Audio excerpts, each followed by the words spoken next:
Scenes வந்து எங்களுக்குமே ரொம்ப பிடிச்சிருந்தது. அந்த பாத்ரூமில் உட்காந்து பேசுகிற சீன்ஸ்லாம் உங்களுக்கு எவ்வளோ கனெக்ட் ஆயிருந்தது? இல்லை, டெய்லி நம்ம டே டு டே லைஃப்பில் எல்லாமே பார்க்குறது ஃபேஸ் பண்ணுறது தானுங்க. ஸோ அதனால் வந்துட்டு உண்மையாகவே ஃபினான்ஷியலி வந்துட்டு எவ்வளோ யங்ஸ்டர்ஸ் என்னமா ஸ்ட்ரகிள் பண்ணிருக்காங்கன்னு தெரியும். அதில் வந்துட்டு அது இவ்வளோ என்டர்டெய்னிங்காகவும் எமோஷ்னலாகவும் ஃபேமிலி பாண்டிங் வந்துட்டு அவ்வளோ நல்லா ப்ரெசென்ட் பண்ணியிருந்தது. ரொம்ப சூப்பராக இருந்தது.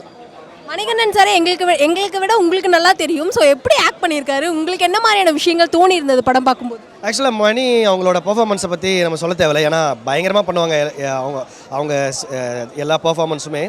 இதில் இன்னும் நிறைய விஷயங்கள் நம்ம வந்துட்டு ஒரு பயங்கர என்டர்டெய்னரான மணியை வந்து நம்மளால் பார்க்க முடியுது.